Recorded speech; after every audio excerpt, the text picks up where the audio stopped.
자, 청소년 비행과 관련된 요인 중에 청소년 개인과 관련된 비행 요인입니다. 첫 번째는 과잉 행동이나 충동적인 성격입니다. 성격의 문제죠. 자, 그 다음에 두 번째, 대인관계 능력의 부족, 사회적 기술의 부족, 이런 것들이 서로 연관되는 이야기겠죠.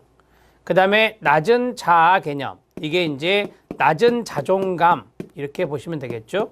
낮은 자존감, 그 다음에 인지적 왜곡이나 발달의 지연입니다. 감정 욕구의 인식, 표현 능력의 부족입니다. 이상 내용들을 쭉 적어 드렸는데요. 첫 번째는 우리가 성격적인 측면에서 충동적이다. 앞에서 이거 청소년 비행과 관련된 거 말씀드린 적이 있잖아요. 바로 뒤에 42번에도 그게 나오는데 비행 청소년의 심리적인 특성에서 몇 가지 말씀드린 게 있습니다. 여기가 중요합니다. 충동적인 성격을 아시면 되겠고요. 그 다음에 두 번째, 세 번째는 관계가 있다라고 했습니다. 대인관계 능력의 부족, 여기 말씀하시고요. 그 다음에 낮은 자아 개념으로 인한 낮은 자존감, 이거 말씀하시고요. 그 다음에 감정이라든지 욕구를 인식하는 것이나 표현하는 능력이 부족하다, 이런 내용인데요. 6가지에서 제가 4가지를 추천해 드렸습니다. 충동적인 성격, 그 다음에 대인관계 능력의 부족, 낮은 자아 개념으로 인한 낮은 자존감, 그 다음에 감정이나 욕구 인식이라든지 감정에 대한 표현 능력, 이런 것들이 부족하다라고 하는 거, 이 4가지 정도를 여러분들이 상기시켜주면 좋겠습니다. 첫 번째는 성격, 두 번째는 대인관계, 세 번째는 감정, 표현이요. 그 다음에 마지막은 자존감입니다. 자, 이런 쪽에 이제 틀을 맞췄어요. 이런 쪽에 틀을 맞췄는데 충동적인 성격, 대인관계 형성의 어려움, 감정 표현의 부족, 그 다음에 낮은 자존감, 이런 것들이 여기에 들어가겠습니다. 42번 보겠습니다. 42번 보면서 조금 우리가 서술형으로 돼 있거든요. 그 내용을 이해를 해보겠습니다. 앞에 있는 내용들하고 연관성이 있기 때문에 이 내용은 이해를 하시는 게 좋습니다. 1번부터 9번까지 나와 있는데 여기에서 여러분들이 이야기하고 싶은 것, 또는 여러분들이 주변에서 이러한 비행 청소년을 보았다, 이런 경험이 있다면 그것과 연관된 것을 골라서 말씀하시는 것이 전략적으로 좋습니다. 비행 청소년들은 자기에 대한 만족 및 수용 정도가 낮아 자신이 못나고 열등하며 쓸모없고 사랑받을 만한 존재가 아니라고 느끼고 자신의 가정에 대한 만족도가 낮습니다. 2번, 자신의 감정이나 욕구를 충분히 경험하거나 조절하는 데 어려움이 있습니다. 감정 조절에 어려움이 있다는 거, 표현에도 부족함이 있다 그랬었죠. 이는 비행 청소년들의 과잉 활동성과 관련이 있는데요. 멍하니 있거나 쉴 틈 없이 움직이는 행동 경향을 말합니다.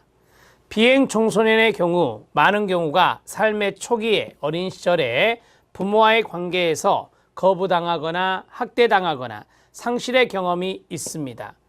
타인과의 의미 있는 관계를 맺는 것을 상당히 힘들어합니다. 관계 형성의 어려움을 이야기하고 있죠. 타인의 배려와 양육을 불신하고 자신과 비슷한 또래 청소년들에게 의지하려고 합니다. 이거는 앞에서 제가 간단 명료하게 쭉 정리해 드렸으니까 이 내용을 보시면서 이해만 하시면 됩니다.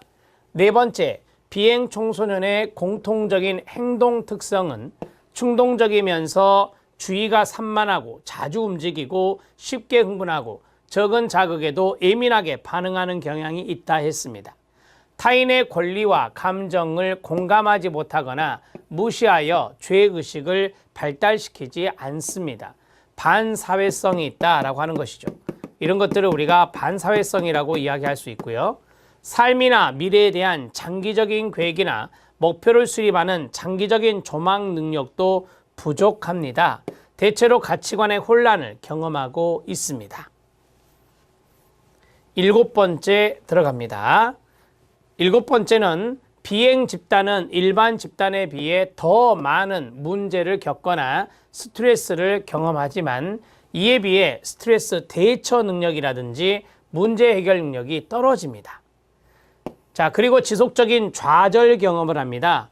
좌절 경험으로 인해서 대체적으로 부정적 자아 개념과 자아 존중감, 앞에서 말씀드렸죠. 자존감이 낮습니다. 비행 청소년들은 인지 능력, 특히 지능과 도덕성의 발달에 장애도 가지고 있습니다. 비행 청소년의 전반적인 특성을 모두 다 말씀드린 것 같습니다. 이 내용에서 여러분들이 가장 좋은 문구를 택할 때는 미리 생각하실 것이, 여러분들이 만약에 비행 청소년의 상담 경험이 있다. 그런데 이 비행 청소년이 여기 9가지 있는 것 중에 어떤 부분이 특출나게 조금 문제였고 그것을 상담을 한 적이 있다면 그것을 말씀하시는 게 좋고, 만약에 상담 경험이 없었다면 주변에 있는 어떤 비행 청소년에 대한 생활에서 만난 비행 청소년의 경험도 중요할 수 있거든요. 그러한 것들과 연관되어서 이야기하는 것이 가장 좋습니다.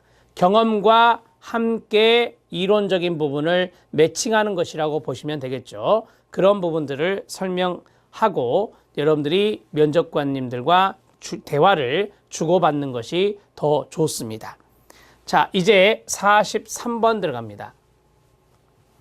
이것도 앞에서 말씀드렸던 것이고요. 제가 이것도 정리해 드린 적이 있죠. 비행 문제를 가진 청소년을 상담할 때 유의해야 할 사항입니다. 자, 첫 번째, 이거 조금 중요하다 그랬어요. 저항을 극복하게 하고 변화 동기를 증진시켜라. 이 대목을 체킹하시고요. 결핍 또는 부족한 사회적 발달적 영역에 대해서 교육을 하라. 분노 조절이나 감정 조절 능력의 훈련이 필요하다. 이거 말씀드렸었죠. 그래서 우리가 뭐 긴장 이완 훈련이라든지 근이완을 통한 릴렉스 이완 훈련을 하자라고 말씀드렸어요.